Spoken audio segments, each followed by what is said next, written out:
Halo semuanya, perkenalkan nama saya Yakin. Saya mahasiswa S2 Ilmu Material di Skolkovo Institute of Science and Technology atau yang lebih dikenal dengan Skoltech, berlokasi di Moskow, Rusia.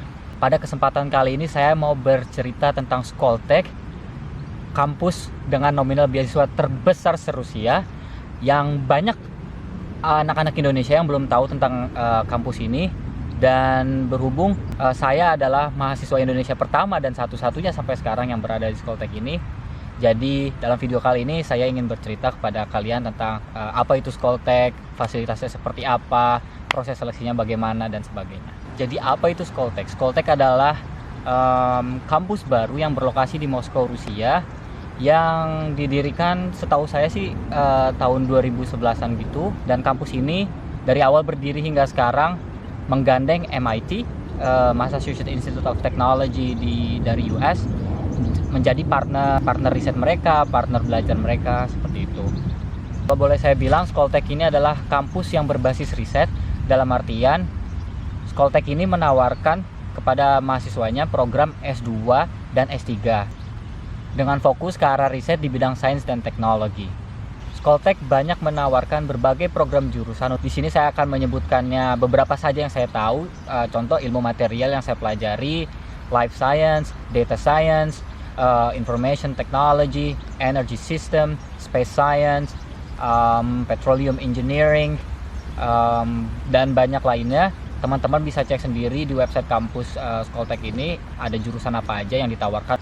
Yang menarik adalah semua mahasiswa yang diterima di Skoltech, mereka mendapatkan beasiswa penuh, termasuk mahasiswa internasional seperti saya. Jadi kita bebas biaya kuliah, kita dapat uang saku yang jumlahnya cukup untuk tinggal di Moskow, besarannya kurang lebih 40.000 rubel per bulan. Lalu kita juga dapat asuransi, kolaborasi riset dengan kampus-kampus top dunia gitu. Selain kuliahnya yang memang sudah gratis kayak gitu. Sepengetahuan saya, setiap tahunnya Skoltech menerima kurang lebih 200 sampai 300 mahasiswa baru untuk semua jurusan, dan semua yang diterima di kampus ini kuliahnya gratis, dapat beasiswa yang jumlahnya cukup untuk tinggal di Moskow kayak gitu.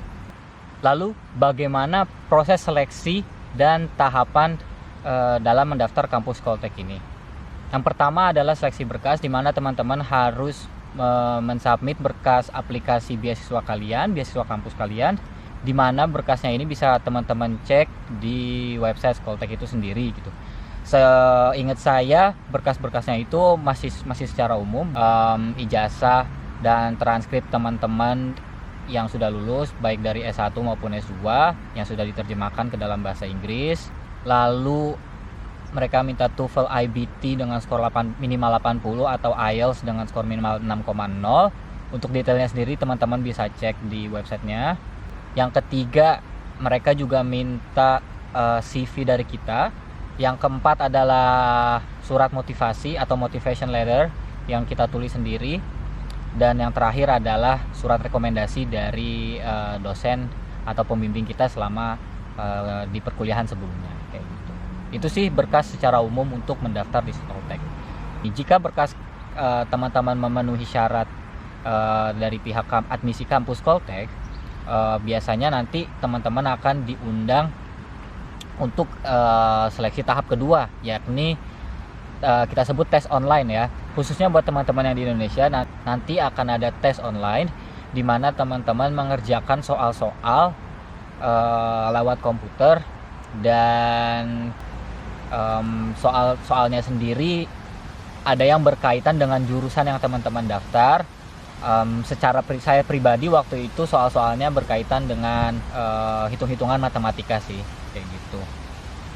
Setelah teman-teman lolos tahap tes online ini, teman-teman akan diundang untuk wawancara, di mana teman-teman akan diberikan kesempatan untuk menceritakan tentang siapa teman-teman, apa minat teman-teman mendaftar Skoltech. Dan di wawancara itu akan ada profesor-profesor dari jurusan yang teman-teman daftar, serta dari pihak admisi kampus yang akan menilai apakah teman-teman layak diterima di kampus Skoltech ini. Kalau dulu waktu saya daftar tahun 2018, selama wawancara mereka juga menanyakan apa minat riset saya, kira-kira mau mengerjakan penelitiannya seperti apa, dan bersama profesor siapa di Skoltech ini. Terus juga mereka tanya-tanya hal-hal yang sifatnya teknis, terutama terkait publikasi atau terkait skripsi yang teman-teman kerjakan saat S1 misalnya. Jadi siap-siap kalau teman-teman yang dapat undangan untuk wawancara untuk merevisi lagi skripsi kalian itu seperti apa, alat-alat yang kalian pakai itu apa aja, prinsipnya seperti apa. Jadi itu bisa saja ditanyakan saat diwawancara kayak gitu. Pengalaman saya pribadi, daftar Skoltech ini cepat dalam artian dari awal tahap berkas beasiswanya, tes online, wawancara hingga pengumuman bahwa saya diterima di Skoltech, durasinya sangat cepat. Seingat saya itu sekitar 1-2 bulanan. Jadi cepat banget menurut saya. Nah, di sini saya juga akan cerita kira-kira manfaat apa aja sih yang teman-teman dapatkan kalau teman-teman kuliah di Skoltech. Yang pertama adalah pengalaman riset. Jujur, salah satu alasan saya kenapa daftar di Skoltech adalah kurikulumnya yang berbasis riset. Jadi dari tahun pertama teman-teman sudah dianjurkan untuk bergabung dengan grup riset tertentu, mengerjakan proyek riset yang akan teman-teman kerjakan sampai tesis nanti. Riset ini tentu didukung oleh profesor-profesor, postdoc, dan kolega-kolega yang kompeten di bidangnya, serta fasilitas-fasilitas yang lengkap untuk melakukan riset. Kedua adalah international community yang ditawarkan oleh Skoltech. Kalau boleh saya bilang, Skoltech ini lingkungannya kecil, dalam artian mahasiswanya nggak begitu banyak, sampai ribuan. Jadi teman-teman tuh tahu satu sama lain. Dan yang enak adalah 20-30% mahasiswa atau pengajar yang ada atau staff yang ada di Skoltech ini adalah orang asing gitu, atau mahasiswa internasional. Jadi teman-teman di sini benar-benar merasakan kuliah dan tinggal dengan teman-teman dari berbagai macam negara gitu kan. Contoh dari jurusan saya sendiri, ilmu material, saya ada teman dari Perancis, teman ada dari Nigeria, teman dari Meksiko, terus ada teman Thailand, ada teman dari Tajikistan gitu. Bahkan saya sendiri tinggal di asrama internasional yang disediakan oleh kampus, disediakan oleh Skoltech. Jadi sangat terasa suasana multikulturalnya kayak gitu. Seru pokoknya. Di Skoltech ini kita juga nggak belajar yang berkaitan dengan sains saja, kita juga dikenalkan dengan dunia bisnis, karena tujuan dibentuknya Skoltech adalah Rusia ingin membentuk suatu ekosistem di mana teknopreneur itu hadir dari negeri beruang merah ini kayak gitu. Jadi salah satu tujuan dari dibentuknya Skoltech adalah ingin menerjemahkan temuan-temuan berbasis sains dan teknologi ini untuk dikomersilkan dalam bentuk produk, company, paten, dan lain sebagainya. Jadi teman-teman di sini dikenalkan dengan mata kuliah yang berkaitan dengan business communication, tentang intellectual property, tentang startup management.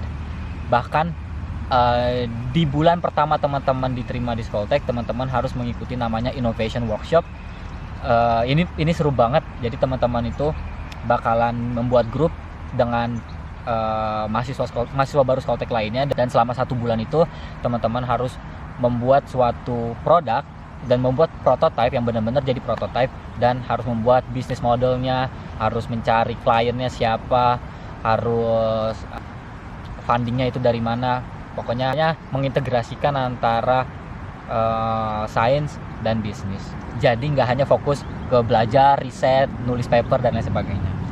Lalu tenaga pengajar dan mahasiswa-mahasiswanya ini adalah orang-orang yang menurut saya brilian. Banyak profesor-profesor Rusia yang memang sudah mengajar puluhan tahun, baik di Rusia maupun di kampus lainnya dari berbagai macam negara. Dan mahasiswa-mahasiswanya sendiri yang saya amatin, orang-orang yang benar-benar cerdas. Ada yang mewakili negaranya untuk Olimpiade Matematika, ada yang pernah menang lomba di MIT, ada yang pernah magang 2 bulan di CERN, dan masih banyak lainnya. Pokoknya mahasiswanya keren-keren di sini. Dan di Skoltek ini kami mahasiswa itu diberikan kebebasan untuk mengambil mata kuliah yang kami inginkan. Jadi ada kredit yang harus dipenuhi.